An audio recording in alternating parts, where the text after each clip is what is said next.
So, welcome back to another episode of Team Talks. I'm delighted to have 4 very special guests for me.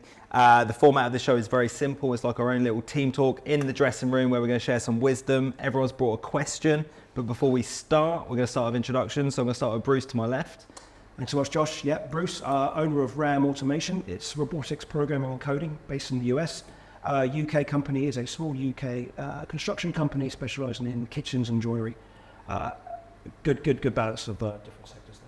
Nice. Thanks, Bruce. Julie? Julie Watling, founder and business development director of Communications Solutions UK. We're a managed service provider providing all IT, telephony, in and out. We do ICT, information and communications technology, with ICT, integrity, care and trust. Nice. Nicely said. Joe, coming to you. Thank you. Yeah, my name's Joe.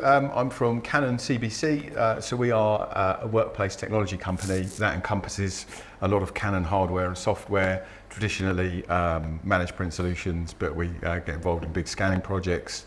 We do a lot of sort of process automation, document management, and other sort of solutions around that. Cheers. Last but not least, Mr. Bray. Jamie Bray, MD of Job to Career.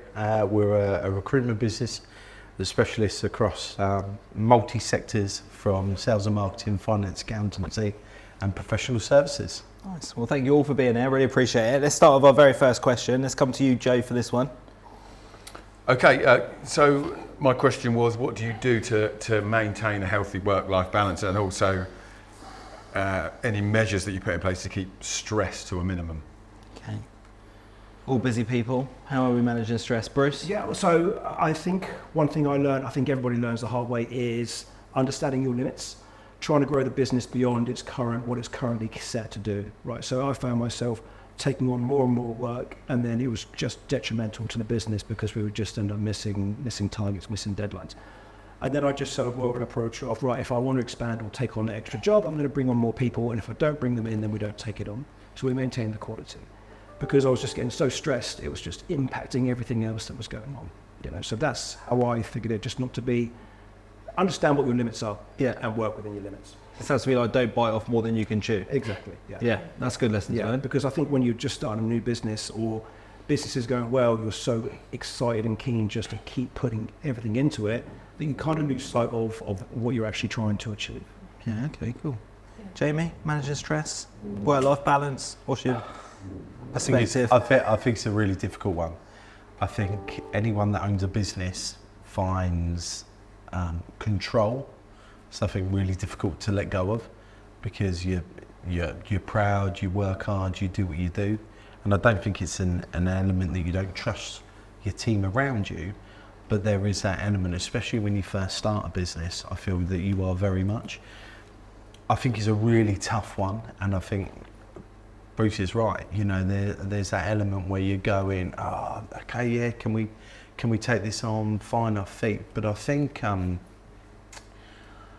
I think there is so many components, and I don't think there's a definitive right answer to what it is, because I think there are moments where work will be mad, and then there'll be moments where work is controllable, or you're in control of that situation. And I think it's just recognising those periods, that you're going to have busy periods, and you just recognise when you've got those down periods to use it in the right necessary way. And I think for me personally, I've got a very young family. I've got an amazing wife behind me, which helps. But I think there's even moments where you don't even really know what to do. So I think it's a really tough one, but it just trying to those small moments in time to. Is there anything that you do that helps you blow off steam? I'd say golf, but my golf is That's stressful. Horrendous at the moment. I think. Do you know what? I think time with the family. Yeah. I think it's because it allows you to really think about what your driving force is. We've got Hattie who's 2, Pippa who's 4, and to have those moments, whether that's just going for a walk or going and doing an activity, that's kind of that. I guess it also helps you realign your focus, because there's moments where I think you're living I don't want to sound like a business coach, but you're sort of living in the business, and they talk about, you know, working on the business rather than living in the business. But I think we're so human that you're so proud and you want to do well, that actually those little moments of magic with families, loved ones, friends can be a huge benefit. Okay, thanks for sharing, Jamie. Julie, manage your work-life balance, stress. How do you deal with it? Be organised. Okay. Okay, so I think the first thing is, you know, we all take on probably too much, but be organised, be flexible, actually do some planning, which is like you're saying, you know, don't just jump straight in, but actually think about what you want and set priorities and look at things in perspective.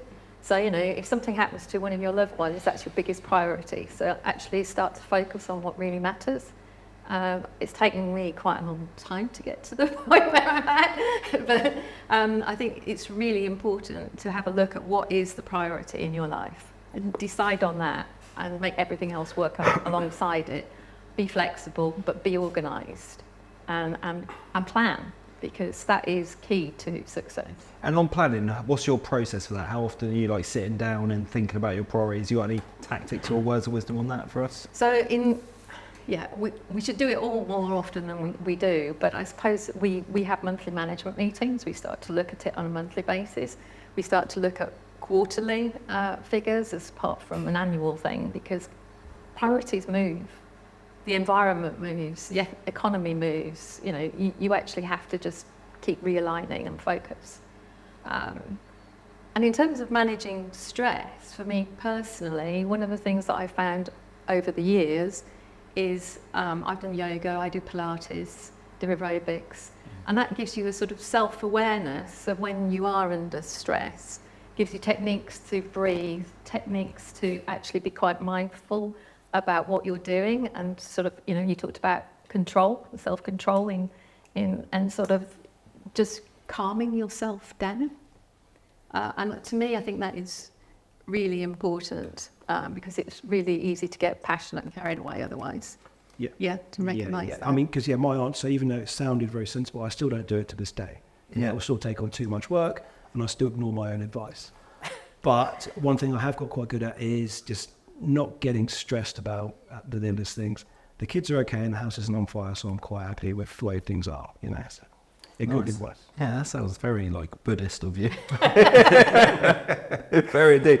You know, stress though is an interesting one, isn't it? Being a business owner and having like I have a young family like you do, and it's a lot to manage, isn't it? And I think, like, I was thinking about, well, how do I manage stress? I think I should have more massages. I quite like having a massage. But also, I do find myself watching, if I've had a really long day or a busy day or a tough day, I'll watch like The Office in the evening or a bit of like Alan Partridge. I find that really just like just zones me out, and I have a little bit of a chuckle. But it's also so tough to zone out. Yeah, I'm totally transparent in that. I love work. I enjoy what I do. You know, I enjoy helping people, and we've got other interests that I'm also involved with. But you know, the main drive with the recruitment side, genuinely, I do enjoy it. So my biggest issue is no matter how much I try to shut off, there is still an element, and you know, Bruce is absolutely right. And there's moments where my wife will be like, that they're not on fire. You can wait an hour to take that call, and you'll be, I'll quickly take it, and then you end up getting it wraps. And I guess that's still something for me to learn with. And as you grow and you begin to have more and more layers within businesses and stuff like that, it means that you can step away. But Bruce is right. But I think one of the things that children of that age, I mean, gosh, mine are gone all through that stage, spending some time with the children, even if it's only because you read them a bedtime story or you help at bath time, you can't focus on the other things if you're not giving kids the attention at those minutes. So, I mean, I think that also helps to sort of, well, for me, it would help take you away from the sort of day-to-day, trials and tribulations, and actually focus on what's important. It's your kids, and at that age, It is special when they're so like. Yeah, so young. it is. Yeah. My daughter woke up last night at like 10 o'clock and she was crying, so one of us to go in. I went in and like settled her and she fell asleep on me, and I was just really enjoyed like 10 minutes of just like having a cuddle and just like sitting there. It is. Do you want to come round ours? We could do that for Pippa and Hattie at times. Not so much Pippa, but Hattie just. Yeah. And that's the thing, kids are just a completely different dynamic. Like when people talk about business, when they talk about relationships, when they talk about anything, kids are another level because they just wouldn't swap them for the world. But yeah, I mean, it just... You do know a lot of people have said to get rid of your phone when you walk in the front door. Yeah. Because that's a sort of a constant distracted ping. I'll just check that email because I'm waiting for some information or to hear something from somebody. I haven't done that. Yeah, I feel like I need to. Yeah, but I have tried that. I heard that from somebody a couple of years ago where he walked in at like, say it was 6:30, whatever the time was, and he put his phone away for like an hour and a half, Right. and he put it in a drawer. And when I have done that and I've been disciplined against it, it has been quite nice because I'm trying to lose the addiction of being next to my phone, and I'm much more present. My partner would be like, if you're with us, I want you to be with us and not on your phone because it's so easy to get like distracted. But as it was your question, Joe, like, how do you manage stress at the some I know hopefully that's helped you in terms of some insights. Yeah, absolutely great. Yeah. Funny, the yoga thing I wrote down because that sort of keeps cropping up when I've had that conversation with somebody. This is probably something I probably need to have a go at. Well, I'm not this is very on camera. flexible, This but, is on camera, by the yeah, way. yeah, So that's a doing commitment yoga to won't Joe taking up yoga. I heard it. Can I just say one other thing? Take holidays. Yeah, because when I first started in business, it was really hard to think, I'm going to take time out. And my husband insisted that we had holidays, and we would regularly go sailing, and he would book places where there was no phone signal. So we'd end up That's good strategy. in places where, we were very much living in the moment with family and with the weather and what we were doing, and there was no distraction.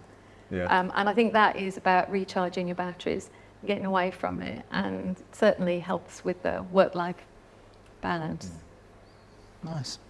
Yeah, but funny enough, the holidays was. I'm quite good at having holidays, but I've found that again the distraction, and I was sort of dipping in and out of work, and it was. So, and then I didn't like just completely switching off because then in my mind it's all just building up in the background. So I can't just switch off 2 weeks and come back because this is this thing that's growing in the background that I know what they're trying to tackle when I get back. So probably in the last year, I've just when I have a cup of coffee in the morning, I'm on holiday, I'll just spend half an hour max, and I'm just keeping that sort of pile to a minimum, if you like. So I'm just dealing with the immediate things, and then actually that's much better for me because then the rest of the day I can be on holiday and not have to worry or think about where I'm just being completely, Need to delegate too. Yeah. Right, as we're on, before I move on to the next question, I'm just going to segue slightly because I was talking about TV programs. I'm looking for recommendations. So I want to just throw this in as a little curveball to start us off. Favourite TV program or a recommendation? I'm looking for series, actually, but TV series. I don't watch series because I don't like the commitment of having to watch the same thing. I'm not going to do it. The only thing, actually, I think it's coming back on soon. It's the new Game of Thrones thingy. Okay. That's coming back on in a week or two. So that's the only thing I'm going to watch. Only because I'm like 11 years in, so I'm already committed. You're fully in but now. I won't get involved in anything else. Okay. Game of Thrones fan. Bruce, didn't have you down as that? But it's nice to learn a bit about you. Well, do you not know? I'd never watched it. And then I was working offshore. I was off Africa. We had no diving to do. So someone had given me a hard drive and there was all 8 series. And I was like, right, this is my month. And that was it. I just watched it then. Yeah. Nice. Jamie, any recommendations? You can't go far wrong with The American Office. I love The American Office. And you know what you were saying about you go out to bed? Yeah. I think it drives my wife insane. I think we've done it about 5 times. So easy watching, so funny. Yeah. I think it wipes the floor with the English Office. You know, like Kevin's my favourite in accounts. He just... My brother loves The American. I haven't seen it. I haven't committed myself to watching it. Listen, So I love the original. You have to watch the first series. It's a bit slow. Okay. But then because they start off the first series trying to be very American. Uh-huh. They're trying to do British comedy in American. Doesn't work. It slowly and then it just makes sense. And the characters that you see in that we've all experienced. Yeah. You know, like Michael Scott is the inappropriate sales manager who says everything that's wrong in the world, managing to get the job done because he's got an unbelievable team, and then he's got a guy called Dwight Schrute who's like this character who is not all the ticket, but he functions in this world and he's a top salesman, and you don't understand how he does it, but he does it. And then you've got, you know, in this love connection with Jim and Pam, it genuinely, the whole thing is brilliant. And just you sit there and you go, this is unbelievable, because the amount of people that I can go in my head and go, that is literally them. And I'm not going to name any names because we know a few of them.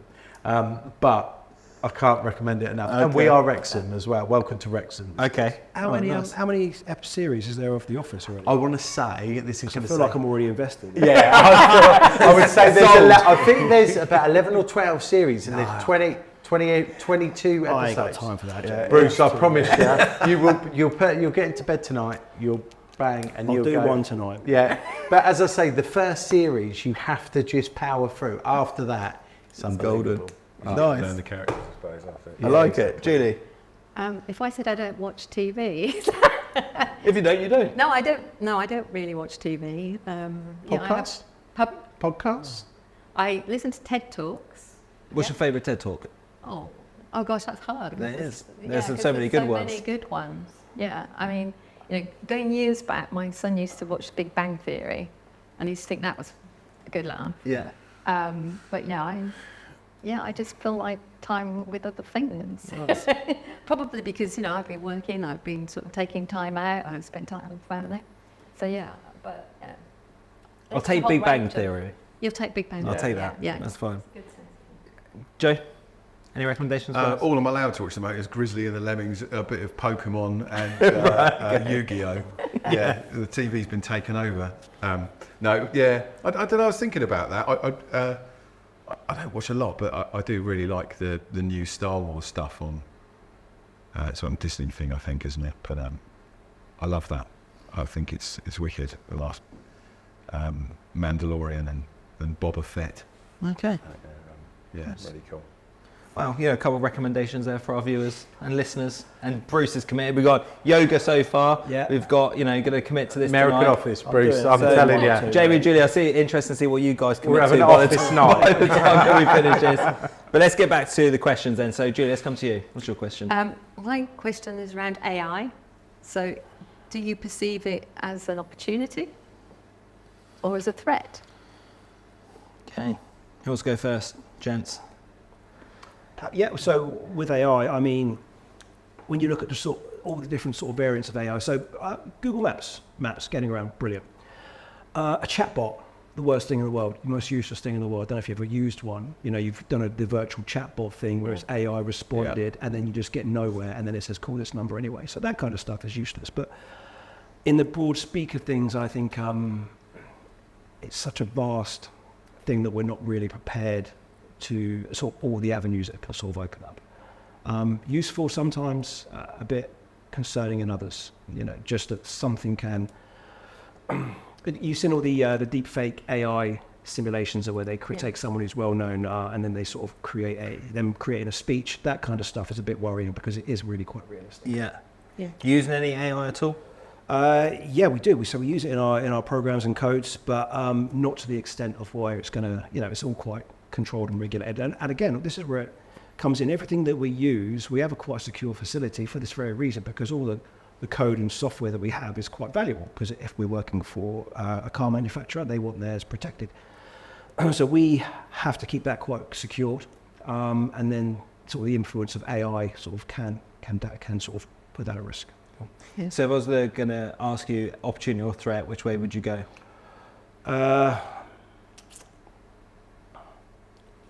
I'm going to say threat if I had to. Just because I just see the risks outweigh the benefits. Yeah. I can get around without Google Maps. Yeah. For me, I'm old enough to remember the dawn of the internet. And I think there was the same conversation around that at the time. Is it an opportunity or is it a threat? Yeah. And you can see that people have used the internet for opportunity and for gain, and it's all been great for us. We've got access to a lot of information. And there are people who are using it badly for scamming, for phishing, and AI is going to be exactly the same. And it's really how it's controlled, how it's positioned, and it's going to give you a huge competitive advantage if you get on the bandwagon now. But equally, it needs to be regulated in a way that means that it's going to be a safe space. Indeed. Jamie? I think I'm going to work backwards on this. I don't think I could definitively give you an answer if it's going to be a threat or an opportunity, because I don't really know a lot about it. Not because I think it's above my station intellectually, which it probably is, but I haven't really brought into it too much. I mean, certainly there's aspects of chat, GPT, that we use and bits and pieces like that, but I think it's all quite bizarre, because it's almost when you go, now I'm not a sci-fi man, but the recent, I feel one of the Terminators literally is about AI, how this is learning to adapt. And I know it's extreme and it's a movie, but there really could be that risk. And I think there's definitely a risk of it, but there's also such a wonderful opportunity. Because I don't know enough about either side, apart from the generic, oh, well, it could be really dangerous because it could take control of the machines and blah, blah, blah. But also the other side, I think it's for me personally, really difficult to talk about. But the positive side that I would say is someone like me that I'm dyslexic. I'm quite open about it, just because sometimes you might receive emails that says like the same word twice, and that's never gone against me, because we deal with large kind of £billion companies and stuff like that. But that's more of a hit up for me. Now, the chat side has been helpful for just helping with grammar, like being brutally no different to what Word was when it first come onto the scene to highlight. You know, apart from occasionally it will change it to an American spelling rather than a British spelling, but I'm sure there's a way that you can do it, but that's also above me. But it's really unique. It's exciting, but nervous, because you know, everyone's frightened of change. But I think certainly for me personally, I don't have an opinion on it, but the small aspects that I have used have been helpful for you personally? For me, yeah. And nice. Joe? There's this sort of opportunity for us, talking for us as a business. So historically, the business was managed printers, and that's obviously evolved over time to, you know, we're helping a lot of businesses with digital transformation, and some of our solutions, you know, we're utilising AI to save people time and money. We haven't plugging things, but we've got an accounts payable invoice processing solution that one of the many things it does is it stops somebody having to go through endless statements with a ruler trying to find a discrepancy in an invoice, where it can just be done like that. And then actually, you know, for them as a company, do they want to pay somebody for days on end just to go through as a manual task like that? Or they could take that manual task out, they can automate it, it's all taken care of.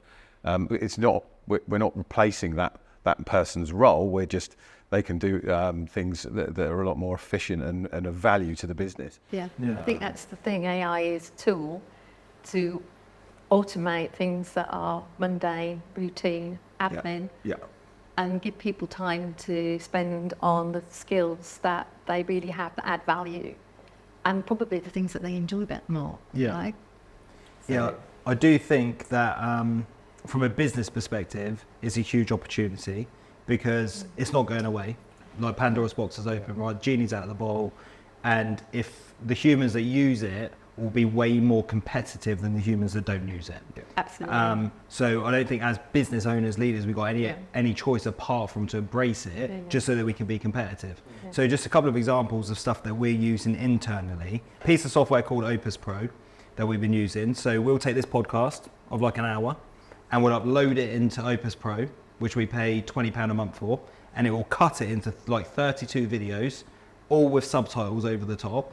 And social score them, so that does that for 20 quid. right? And it does it in like 15, 20 minutes. I think I'm right in saying that. And another one that we're using is something called Instantly AI, which is a email outreach platform. So you can upload email addresses and send it, but you can also use the AI to do prompts. So you can be like, I don't know, for example, hi Julie, and then it will do a personalized message about something recent, and it will do that and send it out. So I've just seen those two things that are very cheap, like, and how quick and efficient they are in terms of making us more competitive. Now, I don't necessarily need a member of the team. So I think, to your question, my perspective on this is it's a huge opportunity, and otherwise we're going to get left behind if we don't if we don't incorporate it. Can I just as a general question, and this isn't, I don't know the answer, hence, is it regulated yet? Is there a way that, I mean, for certain organisations have, you know, if you're talking about PETA, for example, you know, if you're dealing with animals, there's a regulation and what you follow. Is there anything that is in place at the moment for this to protect the user, the provider, etc.? So as far as I'm aware, there's very strict control.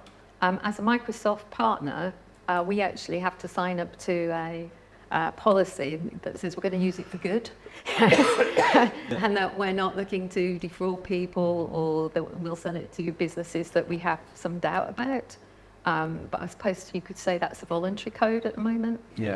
Governments are definitely grappling with this at the moment. Like, how do we legislate? How do we control this? Because the negative aspects of it, same as there's humans, there's always going to be bad actors in society, right? Loads of good people, and the bad ones are going to use it for bad things. So it's how do we regulate against that? And to a certain degree, of course, you know, they're a criminal. We had the police, but they're still criminals.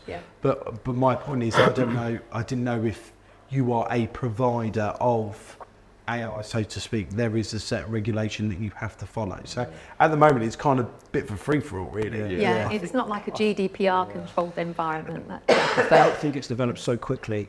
There's been no time. I am going to change my answer though. So it is. Say again? I am going to change my answer. I'm going to side with you. It is beneficial. I just feel like when AI meets social media, that's when it becomes a problem, because I don't think there's any reason for there to be an AI social media anything like that in existence, because that's never used for anything good, from what I can see. But for what we want to use it for, it's fantastic. I mean, I use Copilot, and you know, I can come in and say, so what emails do I need to, you know, put them in order of priority. What do I need to respond to today? Or I actually put in all questions for this session.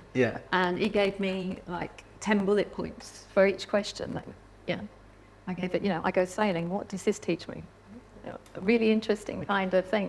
It doesn't take away your ability to think, but you have to be able to interpret it, and it's going to be a huge aid. I think there's one really important quote that says, AI won't replace managers, but managers who do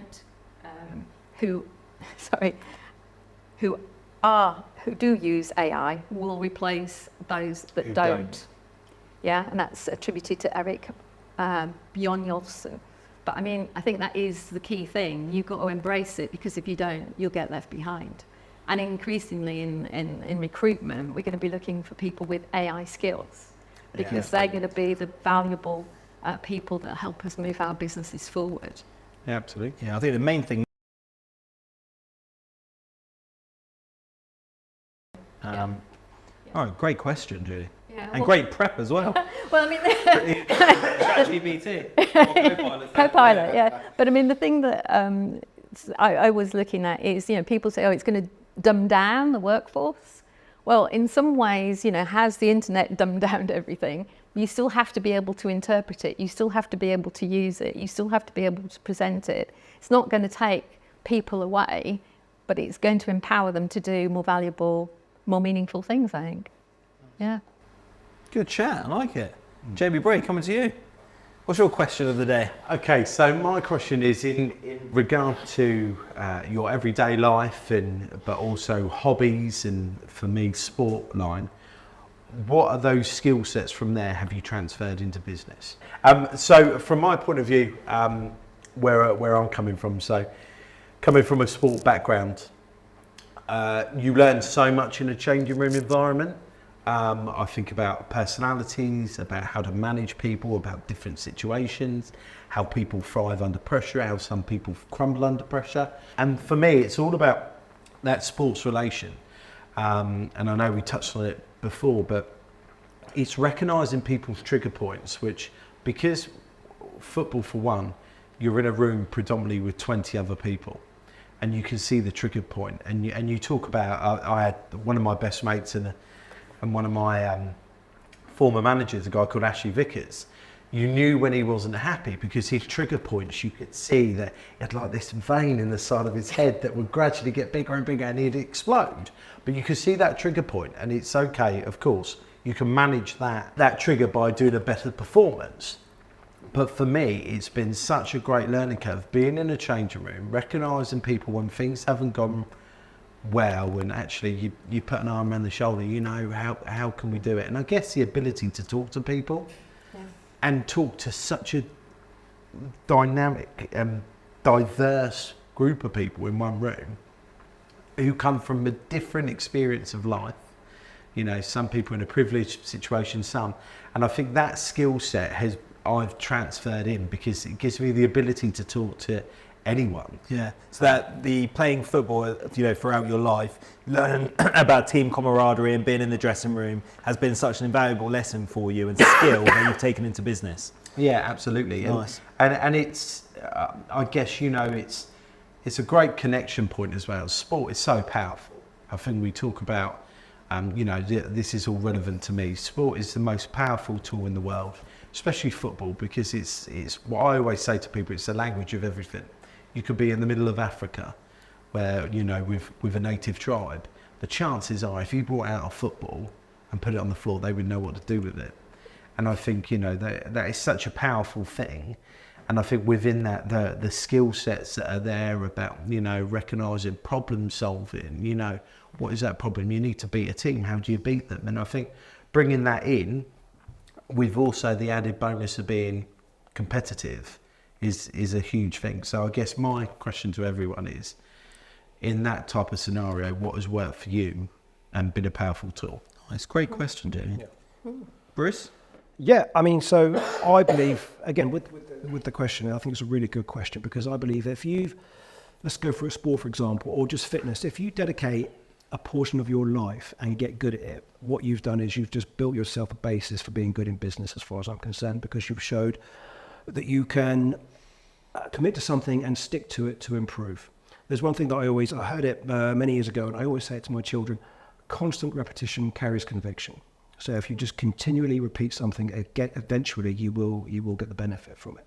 Great saying that. Yeah, I had it. I didn't make it up, so I can't take credit. But I have it on my laptop. My screens are here, and I've got it on the wall. You know, just to remind me every single day that you just need to keep knocking away at it. So every day, like for me, I go to the gym every single morning. I go to the gym some evenings, and I just continuously do this. And I say it to my kids all the time, which is why I get quite a lot of pleasure from when they do sports and I can see them improve. They can't understand it because they're still quite young, but they will understand one day that basis of being in a sport or being involved in a team environment does make you grow as a person, and you're a much better person for it. Mm. Very nicely said, Bruce. I'm going to nick that. I'm going to put it up in my office. Julie? Yeah, so I thought, nobody's ever asked me that before, and it forced me to think backwards quite a lot. So at school, I was a swimmer as well as a team player. So I used to go swimming training, regularly, 3 or 4 times a week. And for me, it was all about, you know, perseverance, persistence, and training. You know, if you want to succeed, try again, you know. And aside from that, I was quite a sporty type. I played in the netball team, I played in the badminton team, I played in the hockey team. So maybe not necessarily the same dynamics as football, but ultimately it is all about working together, being a team player, and the greater good of the team. And so I think that really set me up for being very competitive in terms of, you know, what I wanted to achieve. Yeah. So to me that's been really valuable. And in terms of what I do today, I think sailing has got to be one of the most characterful, building sport activities that you do. You know, we go sailing on yachts. You're at the mercy of the wind a lot of the time.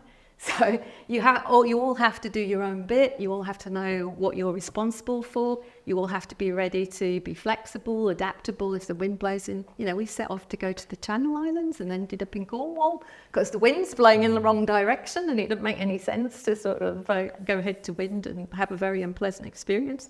And again, that's all about planning. It's all about organisation. It's about looking at your routes, the weather, where you can stop, you know, tides. There's a huge amount that's involved in planning and organising. So for me, it delivers so many positive experiences. And one thing I can guarantee, that whenever we go on any extended journey, at some point, I'm going to be out of my comfort zone. And I think whatever sport you're doing, you know, we go skiing too, and that I quite often get out of my comfort zone. But I think that's a learning experience. It's something that you have to step up to, that you learn new skills, recognise that I've pushed the boundary a bit, hey, and feel really good about it. So it's all about learning. Follow that, Joe. Good luck. Funny, skiing and sailing. So I'm not. I did when I was younger, but I don't do a lot of sort of team sports now. But yeah, skiing and sailing, what you're saying there, totally agree with. The only other notes I made around sort of hobbies more was, it's quite unhealthy, but I brew my own beer. It's all grain brewing at home. And You've got a name for it? What's that? You got a name for your beer? No, not Joe's. Yet. No. Yeah. Joe's beer. Joe's brew. Joe's brew. Yeah, Special brew. And I really enjoy it, and I wrote down, I'm quite an impatient person, and it requires a lot of patience, and it doesn't get lost on me that I suppose I'm putting myself in a position where I have to be patient, and that's helping me work on that part of me being an impatient person. So, and I've tried golf, and that was a step too far in terms of patience. I couldn't quite deal with it, so I still do a little bit, but. Yeah. Very cool. Lots of extracurricular activities you know, it's there. really interesting what Bruce is saying. So Ash, who I spoke about, he's like my big brother. He's one of the best human beings I know. Done very well in business. Ex-pro footballer, great bloke. And he always says to me, he's like, Jay, like health and fitness, like your mindset. He's like, make it a bad habit. And it took a while for me to twig, and it was only one day I was. What do you mean make it a bad habit? It's like, a bad habit is something that you do without thinking. He said, that's a bad habit. So make it literally part of your routine, that you don't even think about it. You get up, you do it. You know, he's someone who's absolutely dedicated to sort of body and fitness. And he was like, literally, you just get up, you do it without thinking, and it just becomes a part of your routine. And that is still a challenge, obviously. Me and Bruce look like we go to a similar gym, but the point is, I think my challenge is still trying to juggle that around with children and stuff. But I know it's the right thing to do, and I think we are all guilty as humans. We are human, right. aren't we? Yeah, we know what's right. We can see it. They're totally. I only had the conversation with my wife a couple of days ago that if you actually look at the high percentage of successful, wealthy people, there's not many chunky monkeys in there, because there's that whole process of, you know, they're fit of mind and fit of health and everything. And that's not to say, because, you know, it depends what your sport is, doesn't it? Of course. I mean, if you're playing football, then clearly, like, you gotta be an athlete. Yeah. But in business, there's loads of examples of people like Warren Buffett. Yeah, I mean, he just sits around and has Coke every day at McDonald's every morning, but he's one of the richest people, right? I think like it's just cutting it. But going back to like being disciplined, he's very disciplined. Yeah. Do you know what I mean? He's extremely disciplined. He knows his whole routine. He's planned it out. He does it every single day. So there's something to be said for that. While we're on sports and stuff, I'm really curious to ask you all, like role models. So if I was to ask you for like a role model from a sporting arena or an activity arena in the public domain that you've always in your life looked up to and been like, yeah, I really respect them. They're a good role model. I'd be interested to hear who you guys would pick. That's a tricky one. It's a tricky one. I never look at people, especially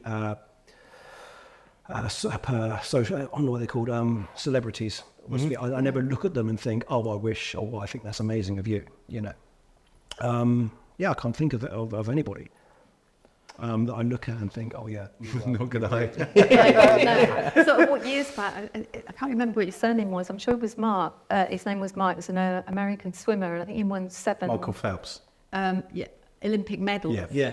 I mean, I just thought that was really inspiring. Yeah.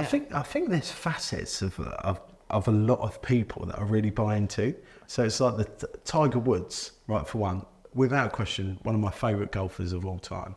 But there was a great interview where you had him and John Daly, and John Daly was like, yeah, I rock up, hit a few balls, have a couple of cigarettes, and off I go. Tiger Woods was like, yeah, so I'll get up at 5 o'clock in the morning and I'll go for a swim, and then I do a 4-mile run, then I hit some balls and I go back in.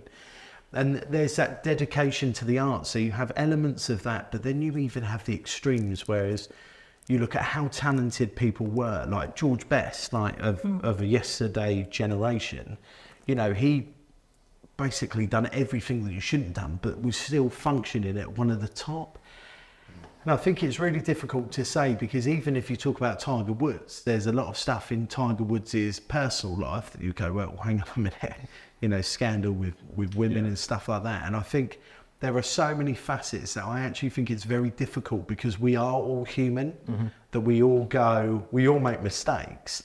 And I think role models are so much drilled into your head that someone has to be perfect. They have to be, they play the sport the right way. I think probably the closest person really is Roger Federer.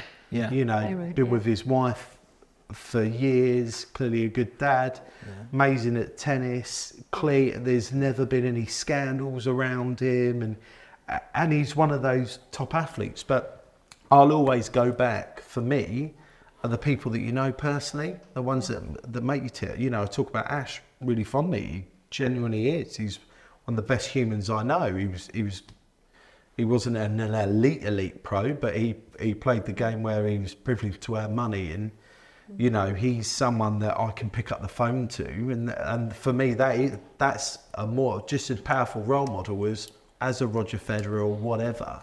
So I think it's always difficult, but I think we do have a wrong perception of a role model has to be someone who's perfect. Yeah. So we've got Phelps, we've got a couple, but I take your point. Joe, anyone that comes to mind? No. Wayne Lynn? Now that's a role model. Yeah. A sausage role model. Okay, I said I'll throw some curveballs in there, so they're not all going to be the easiest, are they? Right, Bruce. On my question? Yeah. Yep. So this question, I mean, actually it's quite good, because we've already touched on like the family element. So managing a family and running a business. So everyone knows that kids are the sort of the best, almost the best and worst things you've got to deal with when you're running a business, especially if you run it from home. So how do you know you've got the right balance? I mean, I put this in there because about 2 years ago, the business was so busy and it just grew so quickly. And then I remember being in my office, and then I'm on the phone and I'm trying to do some work, and then the kids are out there playing. They're off school, it's not their fault. And then they were playing, and in the end I put the phone on hold, and then I went and showered at them because they were being too noisy. Went back into my office, and I just thought, I just almost forgot completely while I was doing the work in the first place, and it's for those noisy little animals in the other room. So I put the phone back on. I said, look, I'm going to call you back. I'll call you back later. So I went in and spoke to the kids and said, look, I'm sorry, and we went and did some stuff. They went and played with them. And from that point, I almost put business second. So before then, I was so preoccupied on just doing the business that I was prepared to, you know, sort of put the kids aside and then focus on the business. So that for me, I'm interested in other people's points. They'd probably been to the same position where they got to a point and thought, oh no, where's the balance? Right, so what am I doing? What am I doing this for? So that's my question. How's the balance between running a business and having a family? Who wants to go first? Yeah, I don't mind. I'll make space for it, Joe. Yes, some of the stuff for me was, again, I've got young kids, 2 boys, 6 and 10. And I always promised myself I wouldn't miss any important events. Obviously, birthdays are a given, but things at school that... sports day. The typical day, sports day, all those kind of things. Plays. I thought if I missed any of those, it just would not sit well with me at all. And so I've always made sure that I've attended those events. A mix of home and office working helps with that, even though they can't understand that I don't finish at the same time as school. But there's another thing I wrote down that I think I just have to make sort of constant sort of tweaks. So constantly sort of reassessing what I'm doing a little bit, really. And it was probably about a year ago, and I was driving to work in, live in Bournemouth, and the office is Southampton. So I'm driving through the traffic in the morning, feeling a bit stressed out. And I kind of had a thought, well, I don't really know why I'm doing this, and why am I sat in this? I don't need to do this. So I just stopped doing it.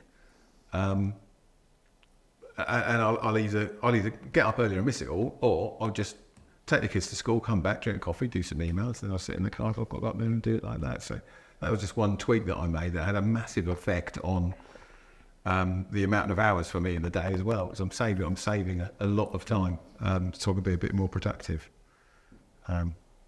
Yeah. Nice good little ideas in there.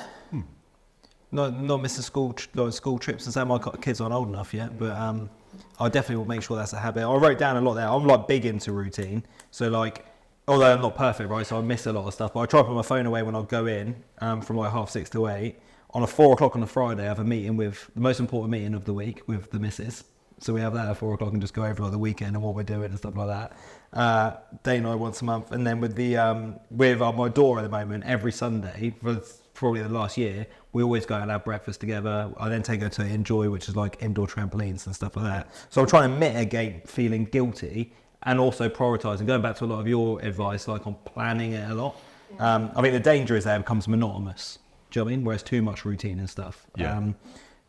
But yeah, I guess I'll have to figure out how to caveat that, but I'm trying to have a strong plan in place because I don't want to feel guilty. And I know that's what the most important thing in life is love and relationships and family. But obviously, like all of you, I'm very ambitious and driven in the business. So I want that to succeed. So it's a fine balance, isn't it? Yeah, it is. I mean, to manage mine, I just sort of switched. I now wake up at between 4:30 and 5 a.m. So I can be having my coffee and doing about 2 hours work before anyone's even stirring to get up. Yeah. And then when everyone starts getting up, I've already cracked on with about 2 hours of work. So I'm kind of set for the morning. What time do you go to bed? I usually get the kids down then about 10, between around 10 o'clock I go to bed. I think that's smart though. The early hours are like the best ones for that. Oh, they're the most productive as well. Yeah. Yeah. Absolutely. Yeah. Jamie? Do you know what? Really interesting. So must have been about a month ago. No, a bit longer than that. In the previous half term, I had a meeting and Pippa was off school because our half term was slightly different, and had a meeting. And there was a few different things that went in my head, but I wanted to go and have this meeting because it was the long overdue, and it was with Paul Bayliss at the harbour. And I thought, right, how do I attack this? Do I can't make it, or do I pre-warn? And I just thought, do you know what? I met Paul briefly. He seemed a really good guy. Do you know what? I'm going to go for this. I'm not going to say anything. I'm just going to rock up with my daughter. Because do you know what? We live in a world where life is tough enough. And do you know what? This is either going to show a character of someone and show how they deal with the situation. And actually, it's going to learn a lot for me about if they're going to be right to work with us. So Pippa, I explained to Pippa, we're going for a meeting with Daddy, so you can sit next to Daddy. We got some colouring and some books. We got there and Paul was just amazing. I said, Paul, we've got a guest with us today. We've got my daughter who's 4, is going to be joining us. And he went, well, let's concentrate on the most important agenda. He said, Pippa, would you like cream on your hot chocolate or not? And you just went, I'm in. We can work together. Because actually, for me, he understood what was important in that situation. And it was amazing. And Pippa come and sat down, she had the stereotype. She sat there, smiles at me with cream on her nose. And me and Paul just sat there gone absolutely like a house on fire. And it was genuinely magical. And it was literally one of my favourite meetings I've ever had. And there's still that element, not that I'm going to start taking a Pipitor. Yeah, no, I'm writing this down. Yeah, Jamie. yeah. I'm But like, Jamie's advice, work-life balance, Yeah, take kids to work. and do you know what? It may have gone horribly wrong. She could have come in, had an absolute meltdown or whatever. I knew she wouldn't. But actually, it was an amazing, powerful piece. Because for me, and I think the problem is with business, sometimes it can always seem like a This is one-way like also, system. I'm sorry to I mean, this is a perfect segue because this is exactly what Joe's done today. Yeah. That's just like that. Come and join us for the end of the podcast. Yeah. Why not? We're actually getting close to the end. Julie, what do you make on this?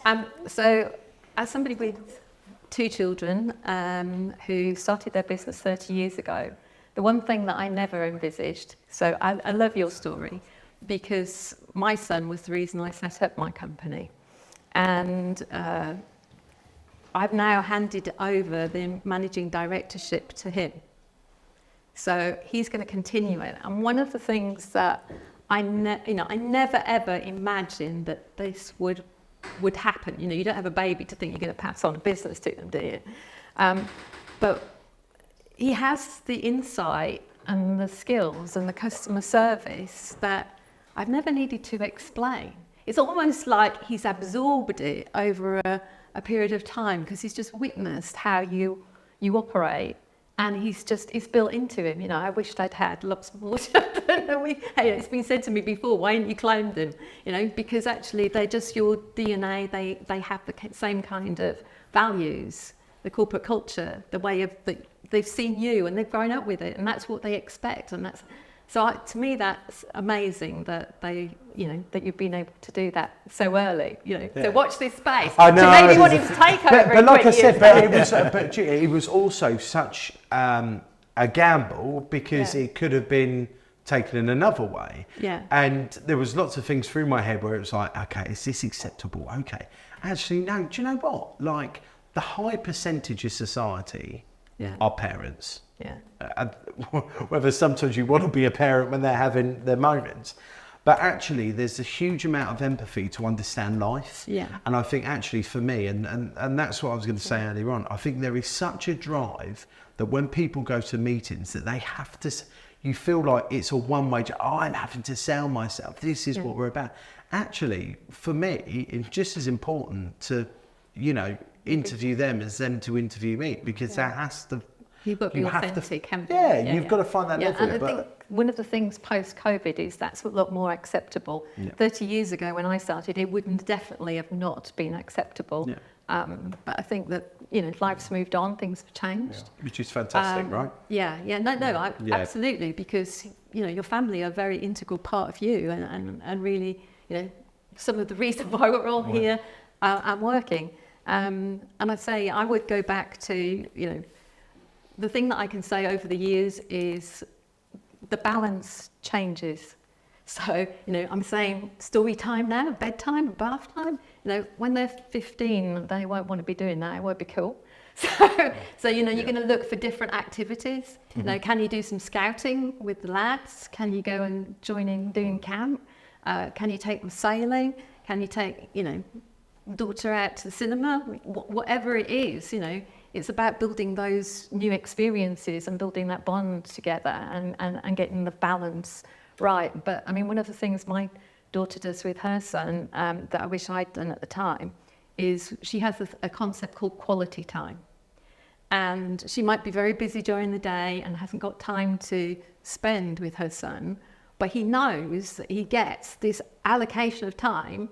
It could be 30 minutes, it could be an hour, depends on the day and what have you. But they will do, and she will do exactly what he wants. So, and he drives that, not her. So it's, well, what do you want to do? Do you want to play a game? Do you want to go out? Do we read a book? What do you want to do? And that has been amazing, and it works so well because it's not like you're putting the child off. You're just saying, yeah, you can have your moments here. Start thinking about what you want, and you drive it. And he really values that, And we all know quality time. He's in charge. We all do what he wants. So, I think that is also good. And again, it's sort of, I go back to what we talked about is prioritising things. And again, make sure you take your holidays, because it's very, I've got members of staff who think, well, you have to chase them to take holidays. And There are say, certain no, things, it's really valuable. Yeah. Having breaks actually can make you way more productive as well, right?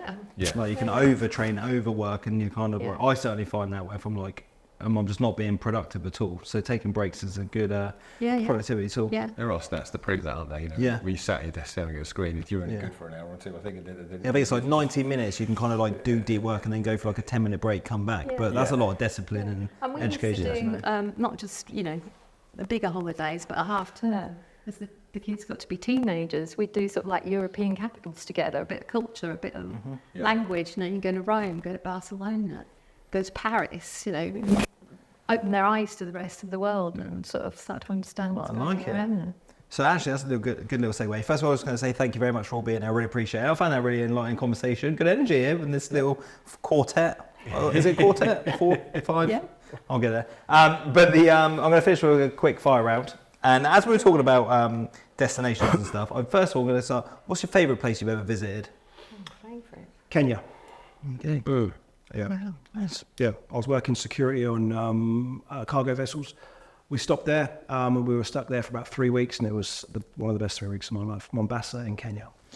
Right, Mombasa, Kenya on the list. Absolutely beautiful. Julie? I've been to so many places. I can't say I've got a favourite, but I did live in France for a while on the Mediterranean, in the Provence. And that was one of the best years of my life. So, Nice. Julia. Puglia. Yeah. That's where you bought a place, isn't it? Yes. Fell in love with it, bought a place there about a year and a half ago. And yeah, love it. Absolutely love it. Mr. Bray? I've got to say Madagascar because that's where we had our honeymoon. Okay. So if I don't, Fond but memories. not the first 3 weeks of the honeymoon, that when we finished off on a little island off of Madagascar called Ile Saint-Marie, closest place to paradise you'll ever experience.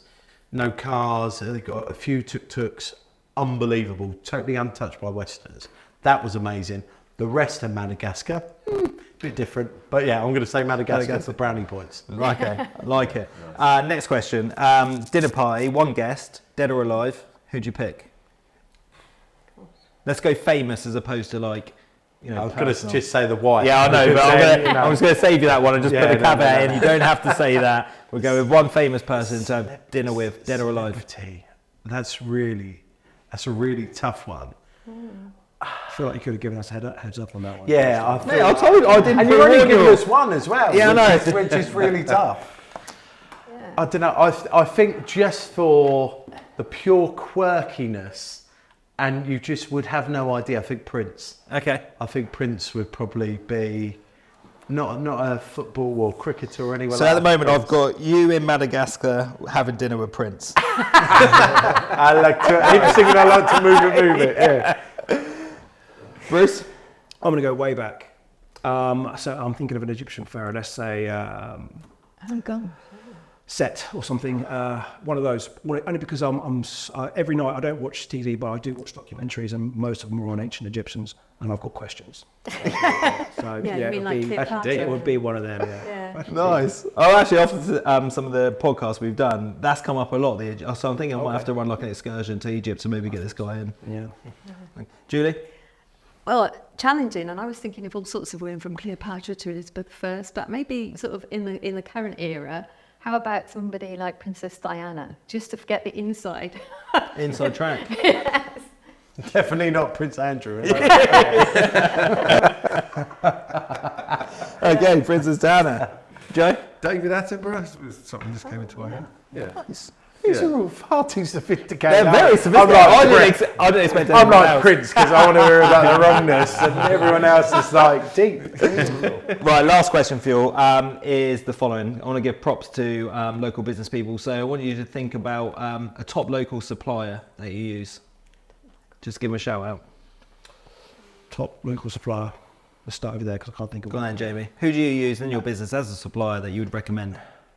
Do you know what the problem is? There's loads, but actually I'm going to give a slight curveball, and I'm shout out to Jason and Karen Oliver, purely as to the most incredible people I know who are there for moments of laughter, moments of advice.